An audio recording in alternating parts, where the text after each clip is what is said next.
I'm Dr. Howie Jacobson, and this is the Plant Yourself Podcast.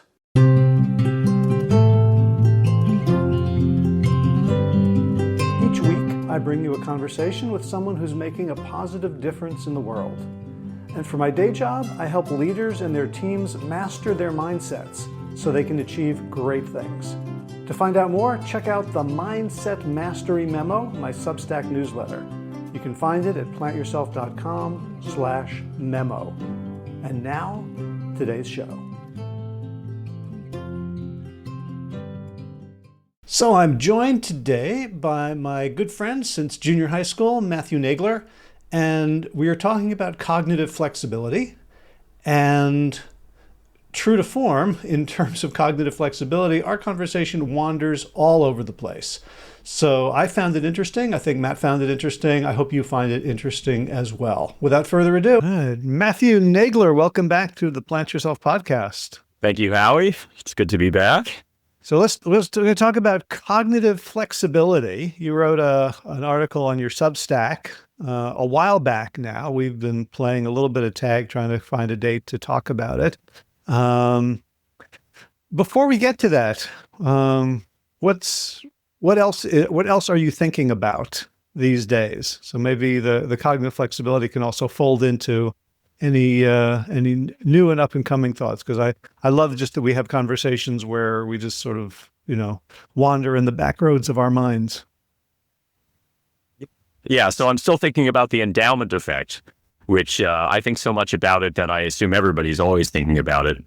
But most people don't even know what I'm talking about when I say I'm thinking about the endowment effect. But as I may have actually possibly described in one of your previous podcasts, the endowment effect is this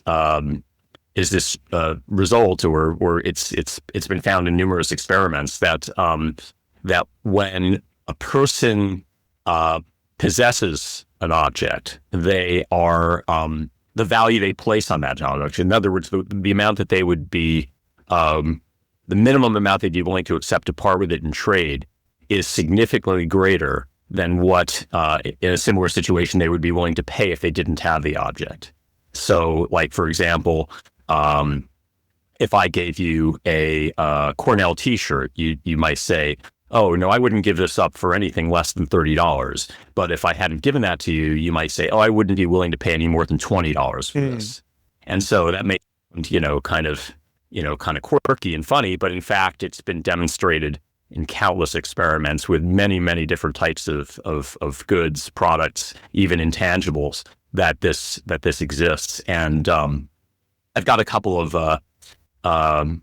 studies that have looked at that. One, well, actually, they're both over now. One that's kind of a paper that's been written up already, and another one that Ben Ho of Vassar College and I are currently writing up. We're looking at how this relates to altruism in particular. Okay. I was going to say that probably explains the very low rates of infidelity in couples. Interesting. Yes. Huh. Well, but how do you explain the much greater rate of infidelity in France? Do they not have the endowment effect in France? Maybe they're less well endowed. I just got a bad rating on YouTube. You just think of a song that you used to sing in French, but we shouldn't probably do that on the podcast. Speaking about well endowed. Yeah. Yeah, and I'm also wondering if the endowment effect has anything to do with the fact that maybe it's tangentially related, that I have I live in a town where bicycles get stolen a lot. So I bought two of the worst bikes I've ever seen. They're folding bikes, but they're old, rusty. The gear shifts don't really work. For one of them, the handlebar leans about 15 degrees over to the right, which I feel like a skilled circus clown. But the lock that I bought is like worth more than both bikes put together. I'm wondering if there's any, like, as I think about, like, I value the lock more than the bicycles, which feels weird. Well, what this illustrates, I mean, that does sound like the endowment effect, but it illustrates in particular one of this, I guess, sort of the leading explanation for why we have the endowment effect, which is loss aversion. And that's, the idea that that people hate to lose things, that losing something is much, much worse than the pleasure you get from gaining something of similar value. So like, imagine this. Imagine you discover a $20 bill on the sidewalk. That you'd be pretty happy if you found that. But if you instead lost, well, let's say you find it, and then like an hour later, you realize you've lost it, you might feel worse than you did when you started the day. And in fact, most people would. And that illustrates loss aversion, that it's just so much worse to lose something than it is to gain something of similar value. And so, with these bikes that have almost no value, you just hate the idea of losing something, even if it's got a bent out of shape handlebar. You just, God, if I had to lose this thing, that would be, I'd be such a loser, right? So last week I was in Sardinia, Italy, and playing in an ultimate tournament. So when I wasn't playing in an ultimate tournament, there was little I could do except lay in bed and wish I was 40 years younger. So they had a TV in the hotel room, and very, very limited range of shows. But one of them was, I guess, the Italian version of Deal or No Deal, which I had never seen. Love that. I talked to my behavioral economics students about that. I love that show. So I don't know how much I actually understood of what was going on, but it seems like, there's the woman who's playing, there's all these different boxes, and then she gets to choose, does she keep this box? Does she trade it with someone else? Uh-huh. And she ended up accepting a deal of like 50,000 euros. And at the end, and this was like the last box, she took this deal, and there was only one box. She had one box and somebody else had one box, and it was either like 0 or 200,000. And it turns out that she had the box with 200,000. And so the story I was telling myself was, woman wins $200,000, goes home miserable. So wait, she went home miserable because she traded that box, or she kept it? She accepted the deal of 50,000 instead of either box, right? Right, and because she would have had 200,000 had she not done that. She walked home with $50,000, and she was miserable. Yeah, and I thought, well, right. Two things going on there. One of them is loss aversion, right? Because you know that you lost something, and so she's indexed this in her mind not as a $50,000 gain, but as a $150,000 loss. She benchmarked that against, this is what we call a reference point. Loss aversion always relates to a reference point. So if your reference point is, I would have walked away with $200,000, and you walk away with 50,000, then, the headline is, lady loses $150,000. It's not lady gains $50,000, right? It's all about reference point. That's what creates the mental headline. But the other thing that's going on there relates to something called omission-commission bias, which I think I'm trying to remember his first name now. I think it's Dan Gilovich. I can't remember. Anyway, psychologist named Gilovich at Cornell University, who was there, a psychologist there when I was at Cornell, and I think just retired very recently. Did a lot of research on omission-commission bias, that people tend to feel worse when something happens because of something that they did not do rather than something that they did. We prefer to take actions. Actually, I'm trying to think of how that relates to this particular example, because I'm sure the lady felt very bad, but in some sense, it's because she took an action that was a bad action, right? But I think that what the research shows is that people feel worse when they failed to take an action that would have made them better off. So so this results in the recommendation that sort of pop psychologists make, that you're thinking about doing something, do it, go for it, right? You'll regret not doing it. So you're thinking about making a change in your life, you just go for it, be bold, right? Your regret will be much worse if you don't take the action. Right.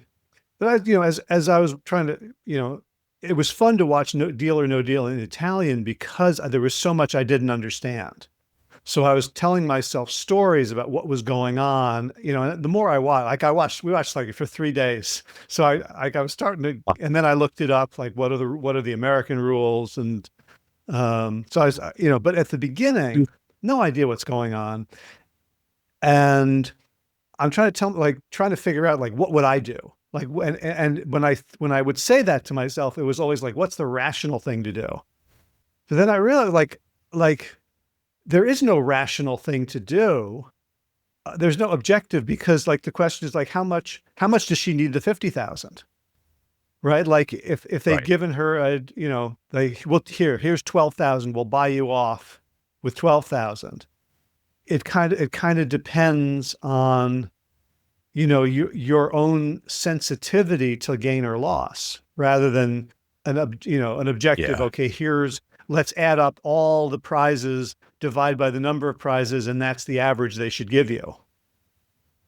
Right. Well, what you're observing there is that rationality depends upon your income level. So it is important to consider when you consider a person's risk aversion to consider, well, it's not even income level. It's really wealth. It's like, what do you have? When you go home, what do you have? And so a rational person, when making these decisions on the show, should decide, taking into account, really what their entire net worth is. In point of fact, I don't think that's what people do. I think they go into these shows, and I don't know if that really, I think it figures into some degree. I bet if you studied this, people would behave differently. If you measure everybody's net worth, I think you'd see differences in behavior. But I think that people kind of get in the zone of the show, and then they start playing this kind of, almost in isolation from whatever their reality is. And in fact, it's almost like, people become very narrowly framed on exactly what the situation is in that moment. So it's like, for example, this is why this lady probably felt terrible that she had a loss of $150,000 relative to what she would have had. That's very narrowly framed, if she kind of panned back and sort of, thought about her situation, maybe she's got a net worth of, several $1 million. What does this even matter? Maybe it's not even a blip. Mm-hmm. Yeah. But I'm sure she feels really bad because she's really narrowly framed it. But also, we had to talk about an article you wrote about experiencing versus remembering self. And like, it looked like it was a great time to be on the show. Like, and I think that a lot of them, you say you reject the deal. And then in the Italian show, he writes it out on a marker and then they shred it slowly. And the audience goes wild because now it's more exciting. Right. That's interesting. They do that on the Italian show. I don't remember anything like that on the American show. Yeah, I don't know, but it's like, it's like, okay, so I didn't win anything, but I had a hell of a half an hour. It's not the same host, is it? Because in the American, it used to be Howie. It was a Howie Mandel. Yeah. Yes. Yeah. No, this was an Italian guy. Oh, okay. So they actually shred this big piece of paper. That's reminiscent of this episode of BoJack Horseman, where he's on a show where you can decide whether to give $1 million to charity or I can't remember what it is. He has this decision of whether to give $1 million to charity or throw it into this vat where it'll be burned, and he decides to throw it into the vat to be burned instead. I want to say one more thing, because those two bicycles were not my only bicycle. I had another bicycle that was nicer, that wasn't folding. It was, it was just a better bike. I got it for like 110 euros used, and it was stolen from the train station. And I came back after Frisbee practice, really tired, and I went and I looked, and the bike was gone. And I decided in that moment that, I'm a wealthy American living in Spain, so relatively, like I'm not wealthy, but compared to most of the people in Spain, I have more money than they do. or I did before the dollar tanked. Um, and and I decided that kind of theft was a tax that was, that I didn't want to rail against that kind of theft and not rail against sort of, the corporate theft that goes on all the time with, the capitalist system. And I felt pretty good about okay, so it's like I'm renting the bicycle. Like, I don't know if you've read Terry Pratchett books, the Discworld books. No. Fantastic series. But in his world, they have guilds, and one of them is the Thieves Guild. And the idea is if everyone pays their taxes to the Thieves Guild, then the thieves don't steal from you. And it's just a lot safer. And and if anyone is caught stealing without a Thieves Guild license, that's literally an insurance contract. And in fact, it's an insurance contract sort of more on organized crime. So it sounds, it's something that actually exists, right? So you can pay certain people and then they won't beat you up or they won't do something bad to you. And so it's kind of what it does is if you're risk averse, here, just make this payment and then you don't have to worry about the chance that something bad might happen. It's like nice podcast you have. What if something bad should happen to it? No, I definitely recommend the Discworld series. It's if you like. That's been around for decades. Yeah, I think it started in the 80s, and he died, I think, in 2015 or 2016. So you can, so while you're recommending a fantasy series, I just read The Will of the Many by I think it's John Islington. Amazing book. And it's the first in what's going to be a series. Apparently it's a couple months till the second one comes out. This was really amazing. It's kind of the world building in some of these new fantasy novels and series is amazing. And in this one is really no exception. The world is sort of almost like a Roman Empire kind of world in which there's a hierarchy in society. And the hierarchy is actually, it's got a lot of teeth to it because those people who are lower in the hierarchy submit their will to the people who are higher up. And that literally means that their will is actually somehow magically sucked out of them and it empowers the people that are higher in the hierarchy, who actually become stronger because of it. And are able to have these powers that people lower in the hierarchy don't have. Ooh. So it's really pretty fantastic. Wow. Were we in the same social studies class where they played, was it Star Power? Do you remember? I don't remember that? Think so. Was this senior year? I thought it might have been junior high. I think it might have been Mrs. Curtin. Oh, Mrs. Curtin? That sounds vaguely familiar, but it's not. It sounds familiar in the sense of somebody else did it, not me. Somebody else being my junior high aged self, who's like another person. I remember this, and it was a trading game, and you start out randomly getting some beads, but then with every successive trading round, the people with the more beads are deemed worthier, and so they get to change the rules. And yes, I remember that. That's right. And I'm so happy that I was one of the plebes. I was on the lower class because, then I could remain morally pure.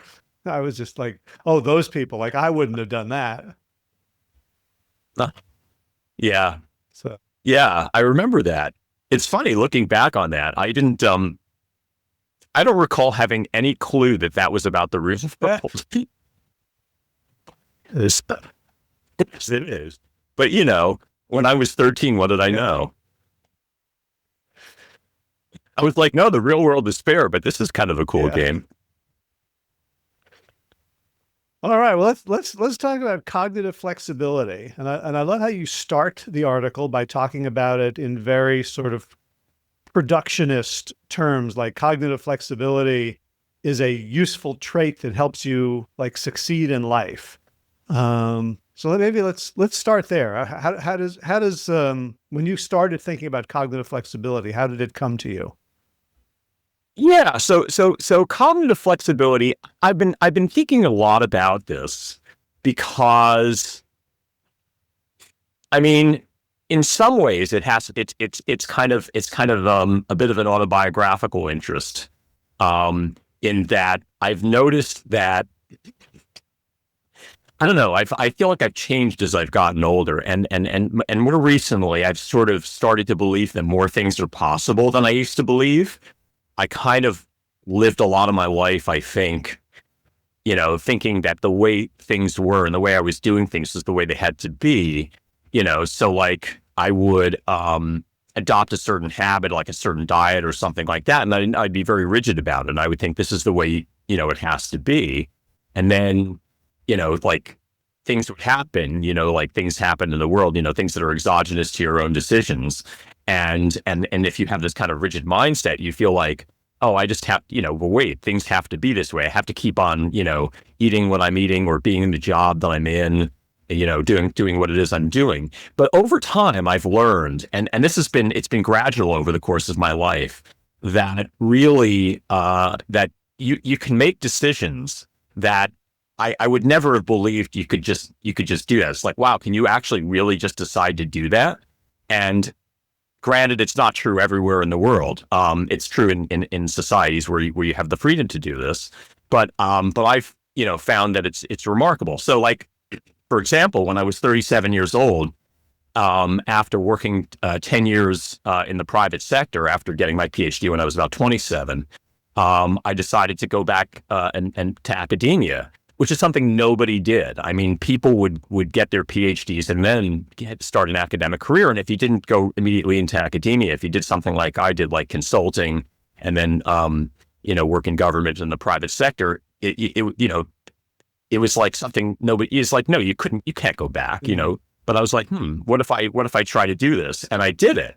And so I've kind of learned that was one thing that kind of taught me, but other decisions that I've made have taught me that, and I know it's very, we have these very expressions like thinking outside the box, but you can really, a lot more is possible if you kind of open your mind to it. So I thought, is it possible that there are people with differing levels of this trait, or maybe at different points in their lives, but and then what does it mean? How should we think about it, about the decisions that they make, and about just in individually, and then in the context of other people, and how it affects the welfare of themselves and of other people.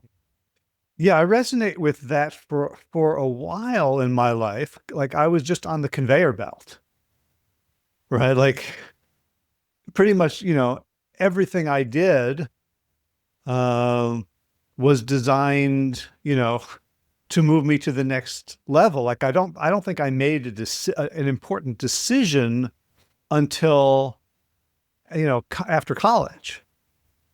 And Right. even then, so like I was going to teach for a while, but then go back to grad school.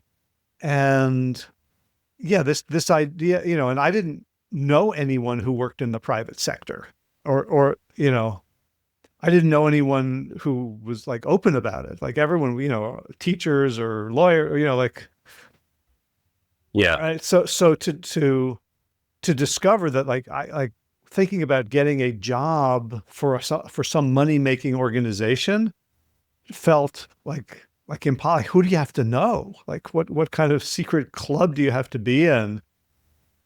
It's interesting that you say that, Howard, because when I think about sort of where your trajectory has been, I mean, mine's also kind of unusual, but you've had quite an unusual career. It seems to me like you've invented yourself in a lot of ways. You've really sort of decided, to be unconventional. I think it seems to me, at least in America, the vast majority of people get on these kind of career paths, like for example, in the private sector.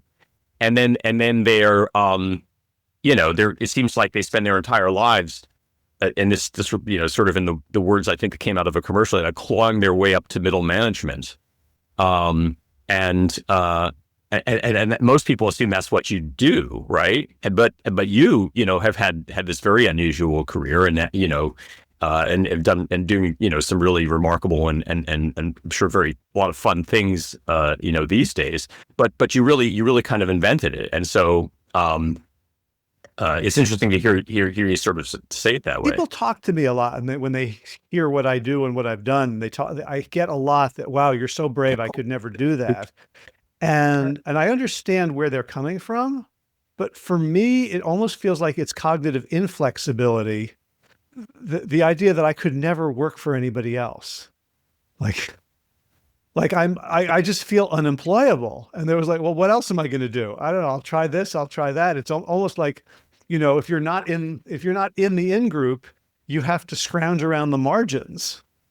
And how many people, Gates are like that, sort of think, it's like, I couldn't do this like work-a-day job. So I'm just going to start something up, I'm going to drop out of school and just start this company and just, because there's nothing else I could do. Yeah. If I'd had the work ethic, I might've done something like that. But I've talked to people, and I know people who are entrepreneurs, and they, whenever anything happened, they'd be looking like, where's the opportunity? Or they were engineers thinking, how can I make this more efficient? And I've never had either of those impulses.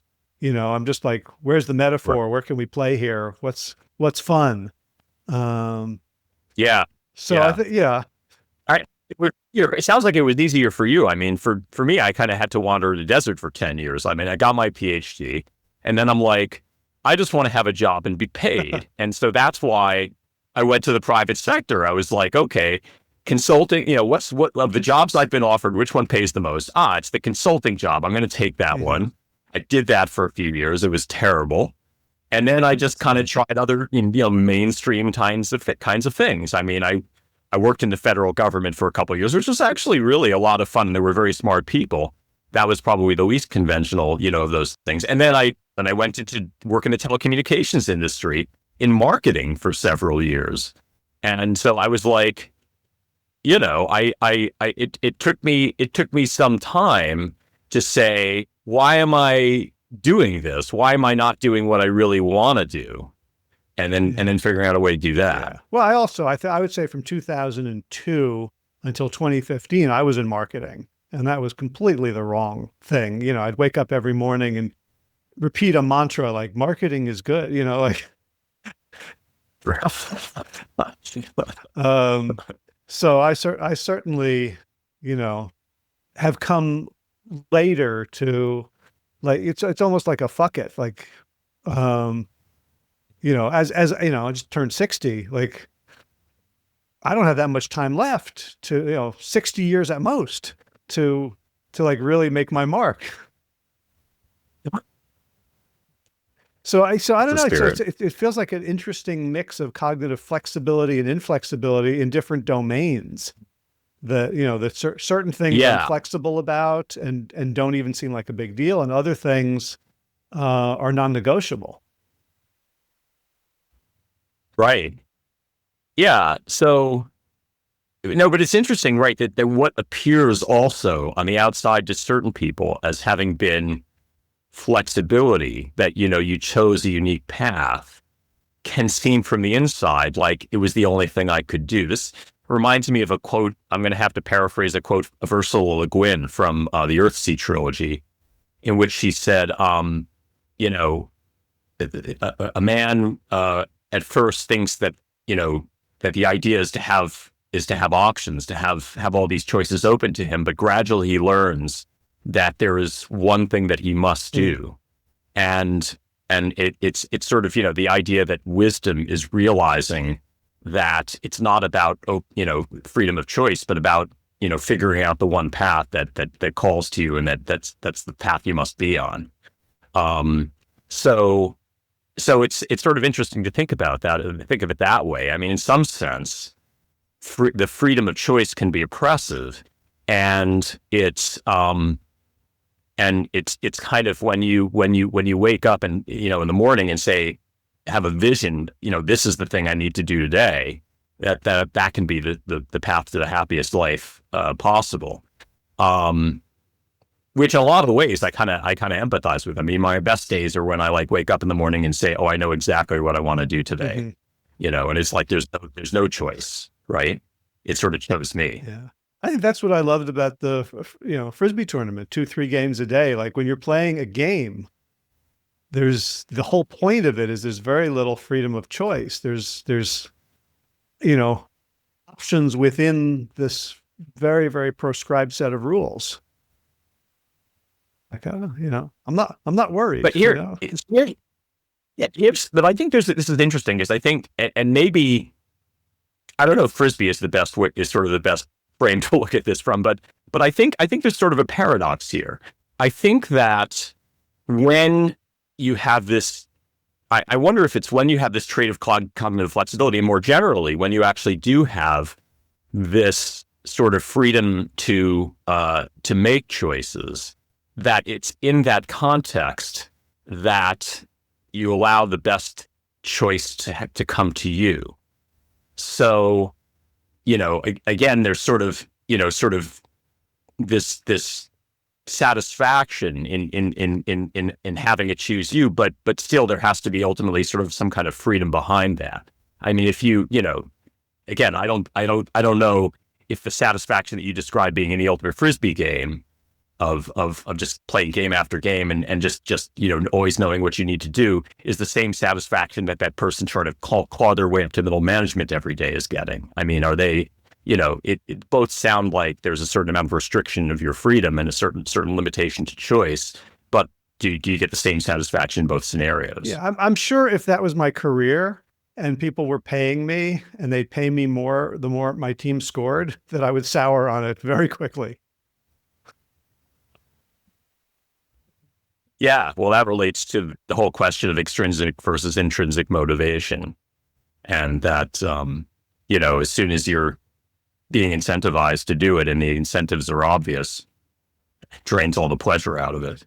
Right. Yeah, but when you talk about cognitive flexibility, you're not just, at least in this article, you're not just talking about optionality. You're talking about identity, right? So that who you are and what's possible, what's okay for you. And use the example of a paralegal who discovers that her job has been largely replaced by AI, and how different people in that position with different degrees of cognitive flexibility would respond differently.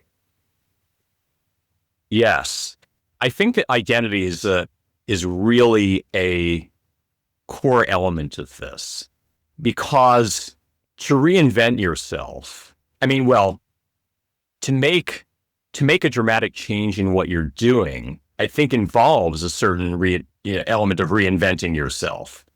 It can't be divorced from identity.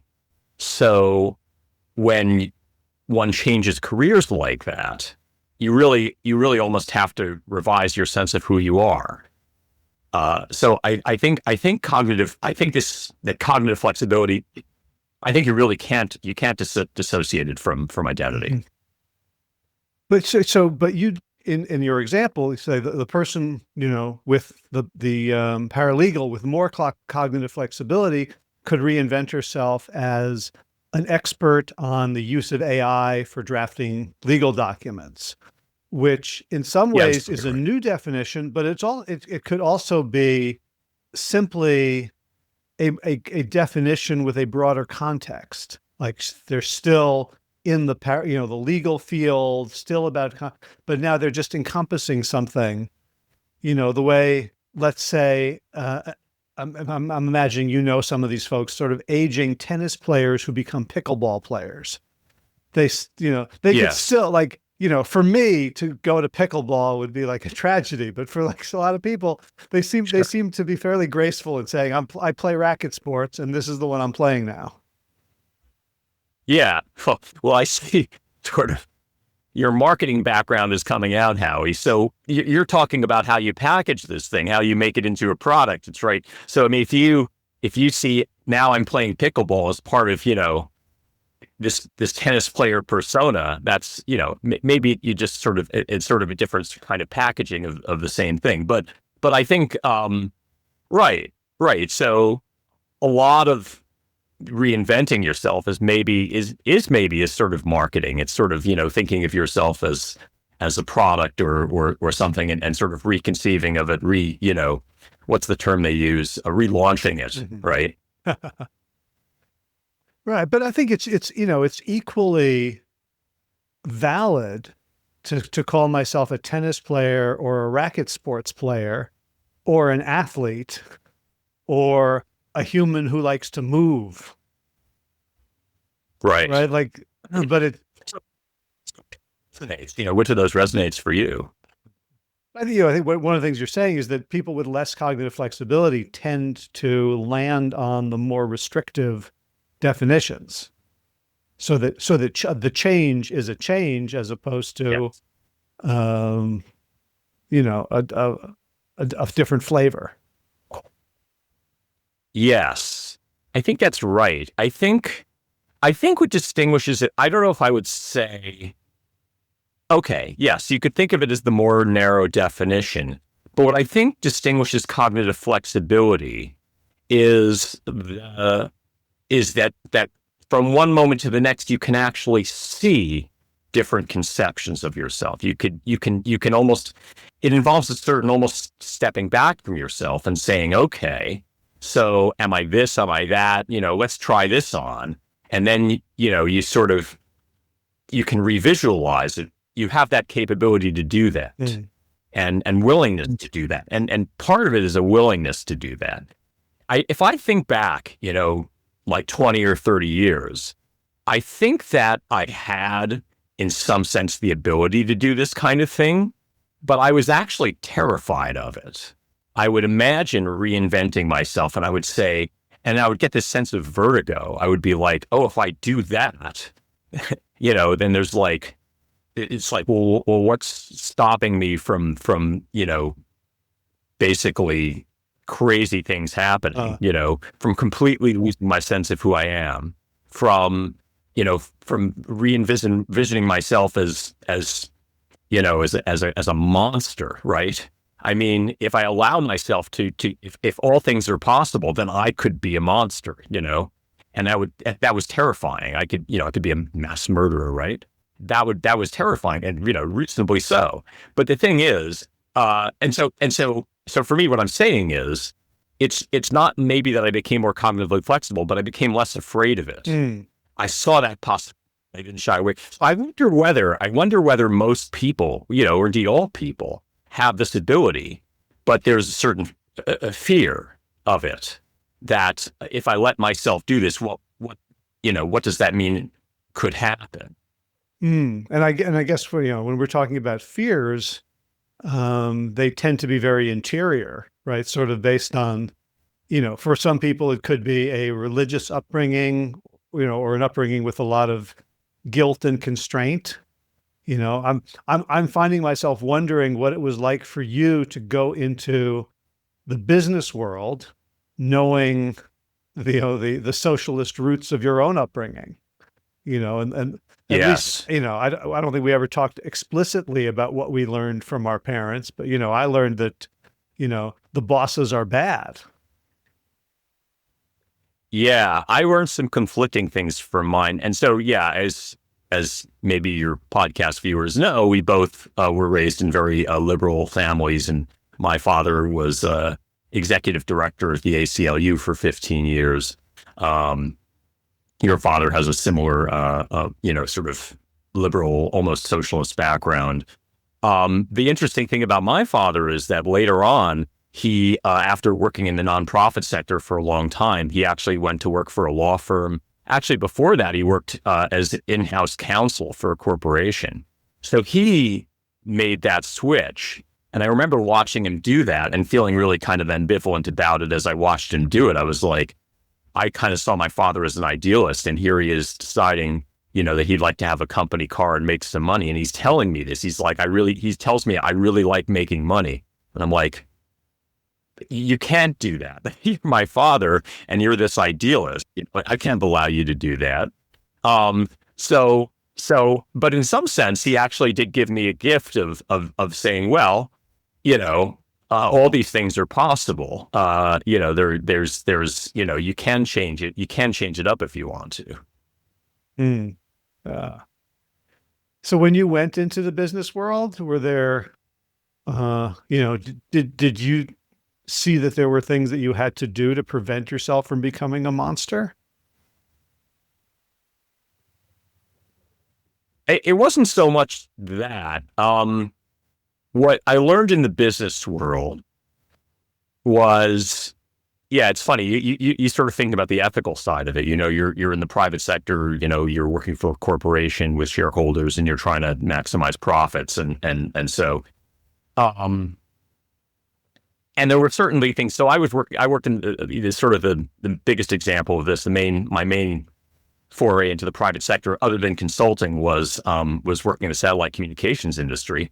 And one thing I did feel bad about was that, just whenever we'd launch a satellite, just, how much carbon we'd be pumping into the atmosphere to do that. And there were a few other things that were like that. But what I found most notable about the private sector experience that turned me off to it was just how boring it was. I mean, I just felt like I wanted to do all these creative things and think of, and sort of think of great ideas and stuff. And I couldn't do that because my job was to do this very narrow thing and try to, it's like, okay, now put together a business plan for this venture that we want to do, which had this kind of a cookbook nature to it.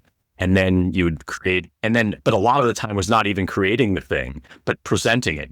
I'd spent like 80% of my time just trying to create a PowerPoint deck out of it and then revise that PowerPoint deck. I'd present it to one manager and they would say, no, fix this deck so that when you show it to the next higher up person, it looks better. And so all this time was spent on the presentation and almost nothing on creating anything that was interesting to me. And even the things I was creating were just there was not much opportunity to do something interesting. Yeah. So what I found about the private sector was just, I don't know, that it was boring. I just, was like, why are we even doing this? So I'm rereading Rutger Bregman's book, Moral Ambition. I don't know if you've seen it or. Yeah. He basically argues that, human talent is the biggest wasted resource on the planet. And he says, why is it wasted? A bunch of people, live on $7 a day or less. And so we don't know how, but he's saying like, okay, let's forget about them. And let's just talk about the people who could be using their talents, who are just doing bullshit jobs. Right. And he says, like, we know what the important jobs are because they told us during the pandemic, like, people who make our food, farmers and nurses and street cleaners and the rest. Right. And the rest of us are doing, bullshit. If you were just like bullshit workers, right? You're not essential. What you're doing is a waste of time. Yeah. No, that's true. I mean, you make me think of, I can't remember who said most people live lives of quiet desperation. This was like an 19th century quote. Thoreau. Okay. Yeah. I mean, right. So let's come back to us or to me. Like, I'm not living the activist life. Like I'm not 100% like throwing my energy. I'm not on a flotilla to try to, feed starving people in Gaza. Right. I'm like doing my thing here, doing consulting, working. There's a lot of, if you told me like, okay, everything will be okay, and I guarantee you income in perpetuity as long as you need it, I might do very different things. And it makes me wonder about people who do those things without those guarantees. Yeah. Gosh, there's a lot to think about there. I mean, I sometimes think, what I'm doing. I mean, I love how I spend my days. I love teaching. I love, doing research, of just basically having the freedom to think. But I sometimes wonder, if I were going to allocate myself, if I were like God and deciding, where should I send Matthew Nagler to do the most good? I mean, maybe I should be doing something. I should be spending my days 24/7 trying to combat climate change, right? how can I put to work, fixing this really big problem? Yeah, yeah, and that's, yeah, I struggle with that. I wonder if I'm doing things that because I enjoy them, and not because it's necessarily doing the most good. That's a really tough question for me. Now we're both depressed. Yeah. Thank you, Howard. Yeah. Right. But, I mean, I also believe that, there's a higher reality or an underlying, oneness consciousness, and that, it's not just this materialist world, that we do have callings to participate in the workings of the whole. And it's hard to say, like, I listened to a talk many years ago by Charles Eisenstein, who taught his basic subject was Nelson Mandela's grandmother, right? This woman who did almost nothing for the world except raise Nelson Mandela to be the man he became. Oh, wow. Right? And how, Yeah. how do you know what your teaching is accomplishing? And just, going to the store and being a decent person and smiling at cashiers and, right? Like at some Yeah. point I want to have kind of faith that the position I'm in is the right position to be in.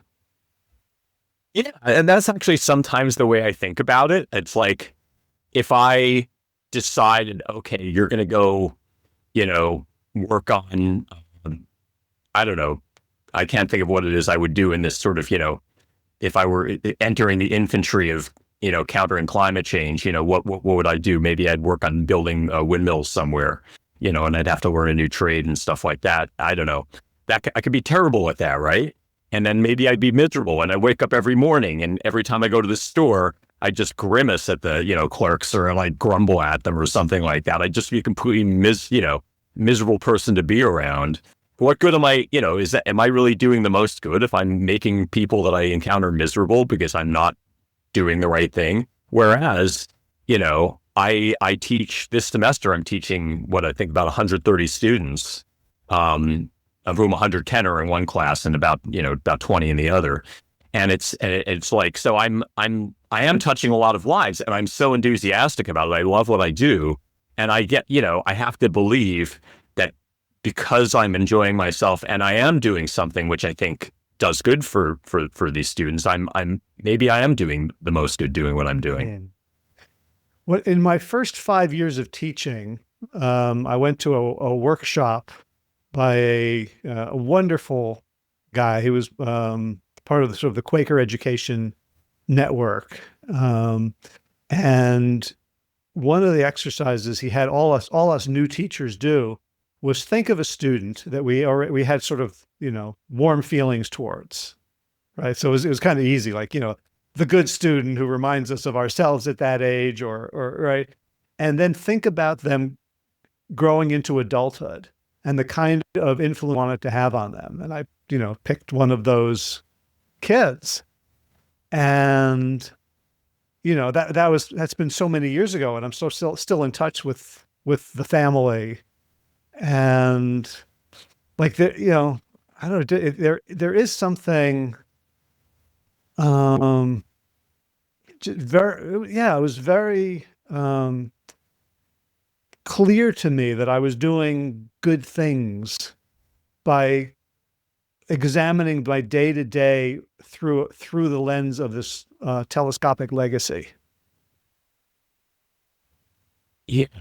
That is one of the great things actually about teaching, is that you can very often make an effort to stay in touch with your former students and see, and remain kind of in some sense in their lives. I mean, you can, it depends partly on whether the student is interested, but if you remain in touch, I mean, very often they love to, be able to get back in touch with their former professors, and you can see the impact that you've had. You can see kind of what they went on to do, and that's enormously satisfying. I think well, in the private sector, you don't really, if you produce a product, how often do you get to do that? I guess you can see people using your product and you get some satisfaction out of it, but it's not nearly as personal. Yeah. So I wanted to keep going with the cognitive flexibility to the sort of larger social point you were making around, identity and, freedom and constraint. Can you talk about that part of it? Because that got deep. Yeah. So let's see.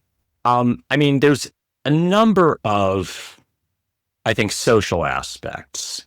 So one you're talking about there, I think you're referring to sort of this, almost paradoxical idea that having flexibility allows you to be in the situation where that one thing can call to you, where it's not really giving yourself freedom of choice, but giving freedom to be chosen. Well, I was thinking about like the two paralegals, one of right, like the whole right. thing, where we get to gender fluidity and divorce and all these social intractable social issues because we all hate each other, and you took it to this abstract level in which there's freedom of understanding and a little grace. That's actually what I wanted to get onto. Yeah. So when you think about flexibility in the individual context, it's all sort of well and good. You can see how a person might benefit from being able to reinvent themselves. But one point I make in the Substack piece, and this is also an element in the research that I'm working on, is that cognitive flexibility doesn't occur in a vacuum. So a person is flexible and makes choices and changes those choices. It affects other people.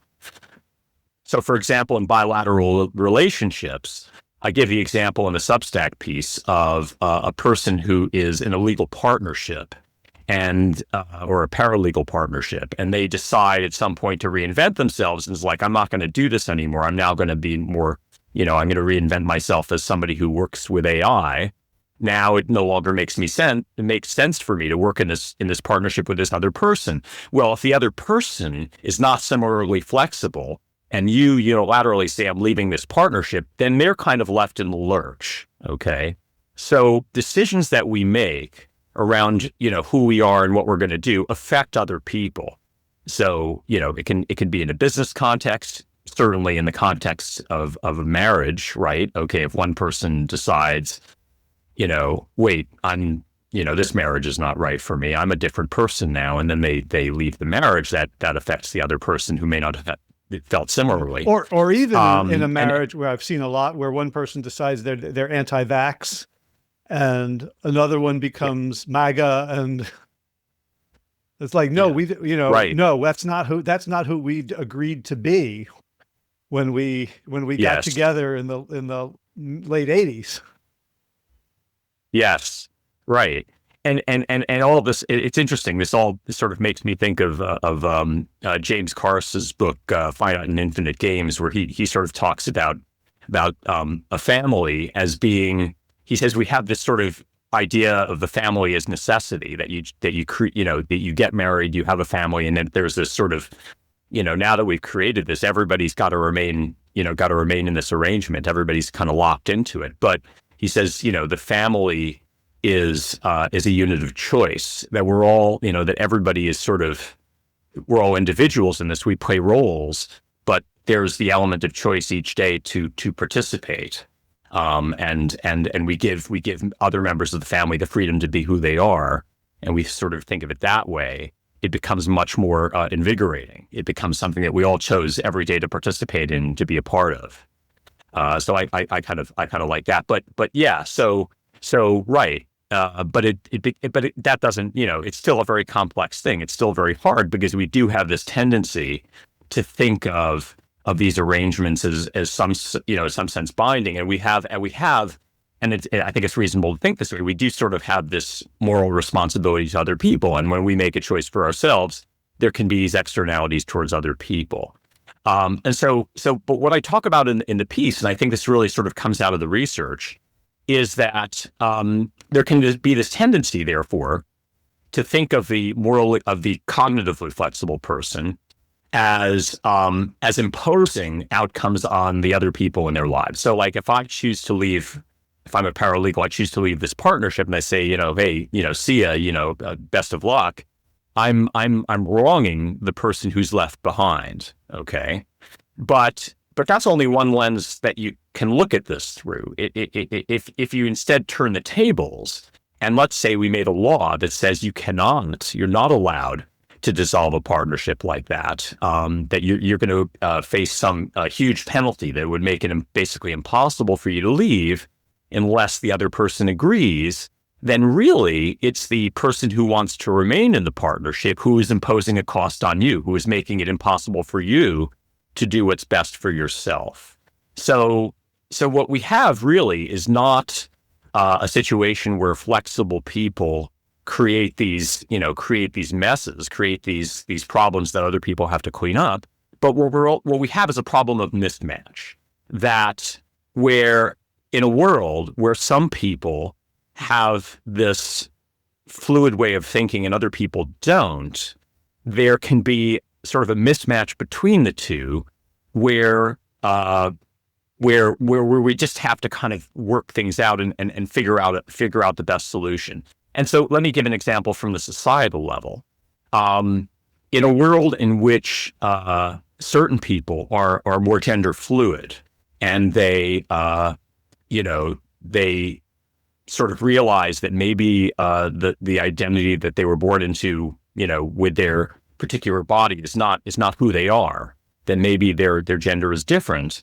For them, there's sort of this need to recognize who they really are, but certain people, feel put out by that. There's people that feel, hey, if you're I see you as a man and you decide to be a woman, then what that does is it sort of, it influences it cheapens my identity as a man. If what does it mean to be a man if you can just decide to change that? You're somehow imposing something on me. But if you flip the script there and say, okay, let's make some laws that don't make it possible for you to have that gender affirming surgery, then really what it is a society of people who have a rigid sense of gender identity imposing themselves on those people who don't. So what we have to do is, and this is not necessarily easy, but I think this is the lens through which you have to look at it, is we have to recognize that there are different types of people, and we have to recognize that we do impose these effects on one another living in a society together, and we have to somehow work it out. And that's so that what it does is it reframes the challenge. It's no longer sort of a situation where one person is necessarily harming another, but where we have this challenge of working out this issue of mismatch. Has your research taken you into like how to operationalize solutions? Because I'm thinking to myself that it kind of, like the people who are much more likely to be cognitively flexible are the people who are much more likely to go, yeah, Matt, that makes sense. Yeah. I mean, it's no, I mean, not yet. I guess the answer is not yet. The research is kind of evolving, and I presented this. I decided to write this up in my Substack while I was really kind of 40% of the way into developing the model. So I've completely developed an individual model. I've begun to develop the bilateral model, and I also have a social model in mind as well. And so as I'm developing this, my intention is to think more about policy sort of as the results are more fleshed out. But I think it definitely does inform the policy options. I think if we recognize what we have on our hands as mismatch, then we can think, okay, well, it's not about necessarily making a law one way or the other, but maybe about creating systems that, I'm an economist, so I think about systems of economic, sort of compensations that we can almost sort of contract between each other and set things up in such a way such that, we can work things out through, through that sort of economic system by payments one way or the other. One thing you can do is you can create liquidated damages contracts, right? Where if a person does something, flexibility really is so beneficial to me that I'm going to get this great benefit from it. Well, with liquidated damages contract, what I can do is it allows me to sort of share some of that wealth with the person who's not as flexible, and so we all sort of benefit. So there's sort of ways of thinking about it that way, where really what flexibility creates is it creates the opportunity for additional benefits that can be exploited and shared and enjoyed by everybody. So if they can be somehow shared around in a way that makes everybody better off, then I think we've done the most good. Yeah, for me, that comes right back around to the deal or no deal, right? Where if you're framing it as here's my penalty for being flexible, as opposed to here's a way to share the wealth, like those feel completely different. Yeah, or what doesn't happen in Deal or No Deal, at least I've never seen this happen, is you have two people in this decision-making situation where it's going to be in some sense zero sum, and are they ever given the opportunity to make some kind of a side deal where they say, hey, let's do this. Let's just agree to split everything 50-50.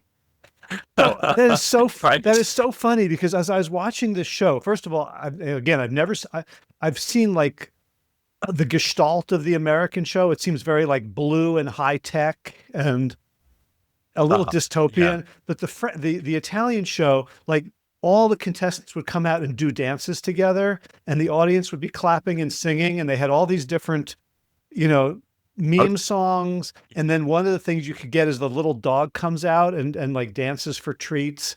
So, it felt like I was watching, and these people all in the studio audience and the contestants, like they seemed happy. And I was thinking, like, could you create a game show that would like improve the quality of life of humanity? Where, like there's all these, the prisoner's dilemma game, and economists and behavioral economists are constantly coming up with stuff where, or Golden Ball. Was it called Golden Balls? I think was that game, right? Wasn't that was the prisoner's dilemma game? I think. Yeah. Where you had to get together and make some kind of agreement, and otherwise you're both worse off. And then finally there was this episode where somebody actually realized that, and they said, no, I'm going to do this thing, which seems like wrong for me to do. Oh. And then they completely changed the game, and it was the first time like Golden Ball. I never heard of that. Yeah, since water. Yeah, I think it's called Golden Balls. Yeah. Oh, but just, this idea that could you create a game show that it's only like a reality show, in like completely opposite from Survivor or Big Brother or all those that are basically musical chairs.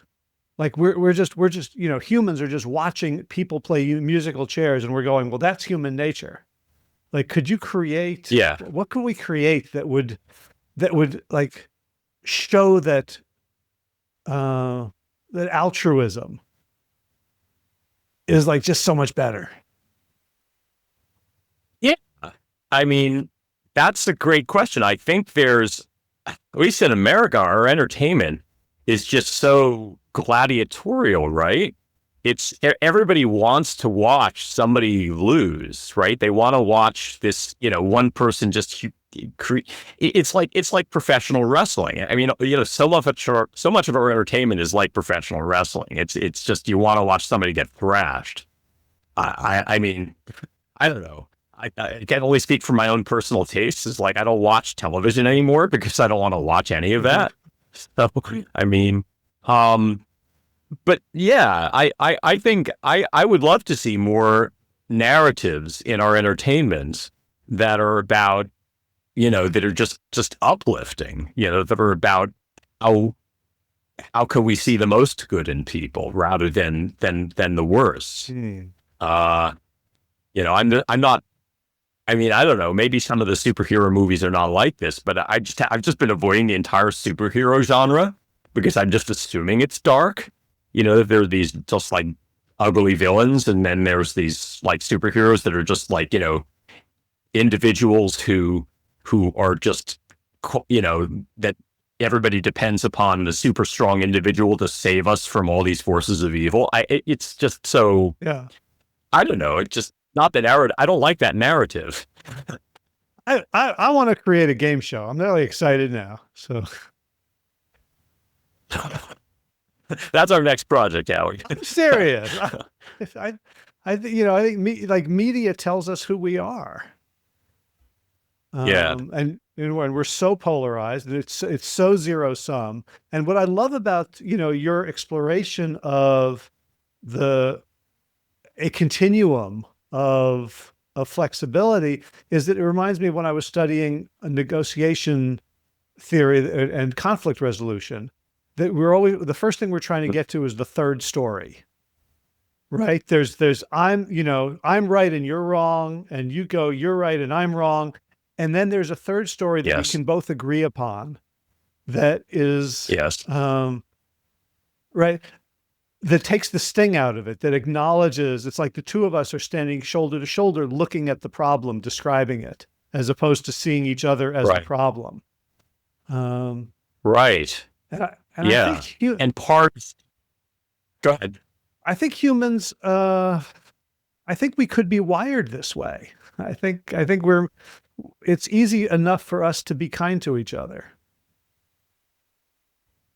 Well, I think what you described in that scenario of coming up with that third framing is, I kind of heard you say this as part of that, is that in that situation, we step back from ourselves.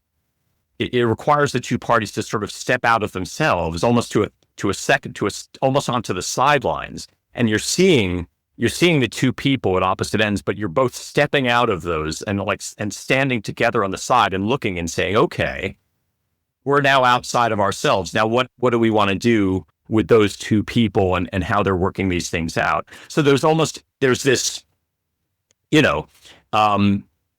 removing, getting a remove from yourself that takes place here, sort of shedding the ego. That's a part of doing that. That's of course, that plays, that has a large role in a lot of Zen philosophy. Yeah. And I think that's what I was saying about ultimate. It's like, before the game, we all agree we have to work together. We have to collaborate to create the game.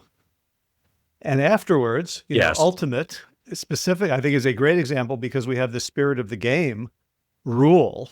Yes. That's baked into the rule. You take responsibility for your own play. You take responsibility for the quality of the experience for everyone. That we, and then we go into the game pretending that it matters for the sake of the game. Yes. That's right. Yeah. I mean, it's interesting, sort of pretending that it matters, because again, this is sort of something that we do when we play games to win, is that we it's a lot of it is pretending that it matters, but paradoxically, we make the value of winning, of playing, when you play a game that, because as if it matters, you're playing to win, right? So we play ultimate frisbee to win, we play football to win, whatever sport we play, also what we do in life, right? Like, I take on the role of a investment banker, I play to win, right? But you can also kind of step back from that and look at that and say, I have decided to take on this role and to play to win, to create the game, to create a game that is worth playing. Yeah. Because, and it's that recognition that I've created a game that's worth playing that is really what it's all about, not the winning itself. But, but there's a paradox, at the one hand, it has to feel like it matters. On the other hand, you have to, sort of see it from above. Right. Like this is the prize that, the difference is a mouse pad versus, $110 million a year contract for the best, the best compensated, soccer player in the world. So Right, right. But all you really need is a mouse pad, you know? that's so true. Yeah. All right. Oh, yeah. What's that? I was going to say, isn't that interesting? I mean, that's the point. There have to be stakes, but they don't have to be so damn big, you know? Yeah, and I guess Yeah. if this, the stakes don't have to like it's more the negative stakes of the stakes of losing, right? That gets back Yes. to that fear. Like I'll have nothing, or I won't survive, or life will be intolerable, or I won't be able to live with myself. If we could create games in which, there is no, uh, existential risk to losing. But Do you remember back when we were in middle school or high school, there was this thing called New Games. Do you remember that? Probably on the biology camp picture. Remember what the motto was? Play hard, play fair, nobody hurt. I had both of those books. I became a teacher. I taught PE. That was like, but they didn't really like those games because Oh, that's right. And the funny thing was, I think I remember playing those new games, and there was this one particular one. I can't remember what it was called, but people were always getting hurt. It was the one where you had to wrestle people and throw them outside of the bounds of the game. Do you remember that one? You'd be all crawling around on your knees, and you'd grab a person, and you'd be on your knees, and you'd have to throw them out of the bounds, and then they were out of the game. Do you remember that no, I one? don't know. That sounds. That was one of the new games, and it was called. It had some kind of name. It had some kind of, I don't know. It did sound a little dystopian. It was like, I don't know. I can't remember what it was, but Now I'm going people were to archive.org. I want to find that one because I don't remember it. No. All right. Well, I think we got a good one in the can. It whets my appetite for hearing what you're going to be thinking about next. Let people know where they can find you and your Substack. Yeah, yeah. So I guess should I share that with you or get put it in the chat? Or but You can say anyway, it. my Substack Not is everybody goes to the show notes. I'm sad to say some people just listen. yeah. So my Substack is called Zen and Economics, and I think if you look up Zen and Economics, you'll find it. But it's matthewgnagler.substack.com is the link. And I come out with something every month, and sometimes it has to do with my research. Most of the time, it doesn't. Always, it has a little something to do with economics, and usually it has a lot to do with enlightenment. Right on. So whatever that means, Okay. or whatever it happened to mean to me that particular month. And the occasional dose of Billy Joel. The occasional dose of Billy Joel, or in the most recent one, you too, in fact. Very good. All right, Matt, always a pleasure. Thank you so much for having me on, Howie. I really enjoyed it. Let's get a new one before sooner rather than later. Agreed. All right. Thanks Bye. again.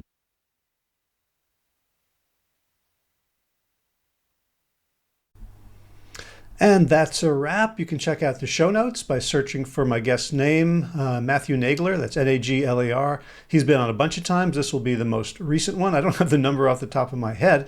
But I wanted to say two things before we get into movement news.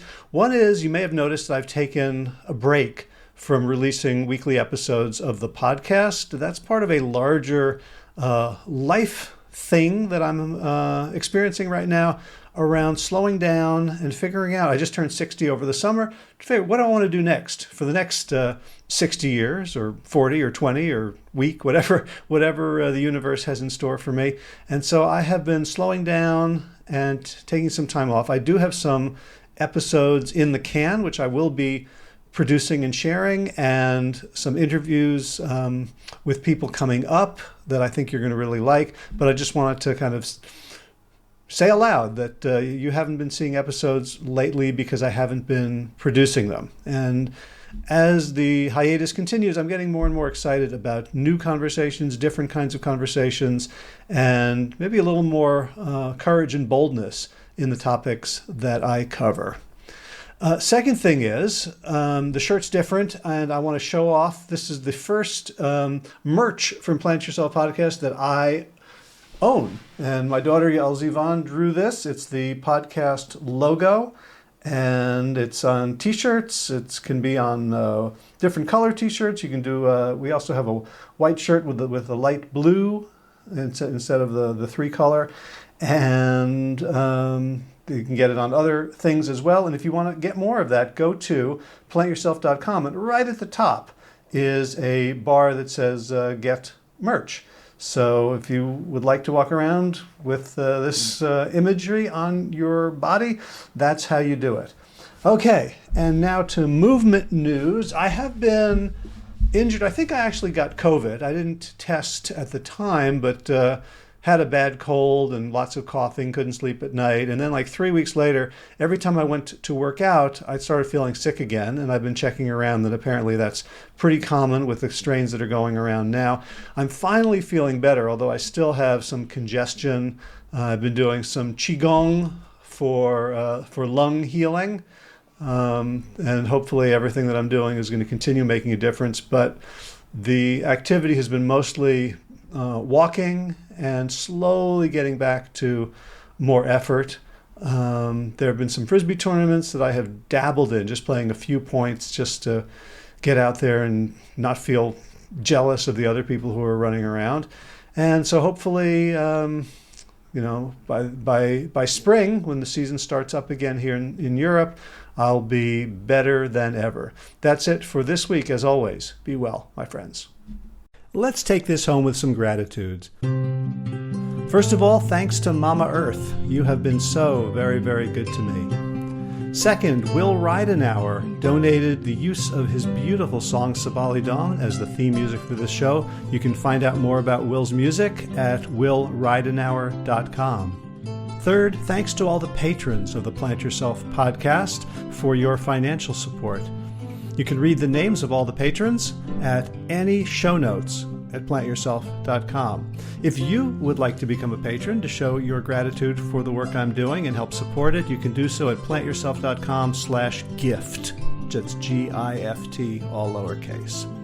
And finally, I want to thank you, the listener, for making all of this possible, for giving me a reason to reach out to people, to have conversations, to edit, produce, publicize. All the stuff that I do is for you, so that we can continue to have conversations and continue to ripple out healing and transformation into the world.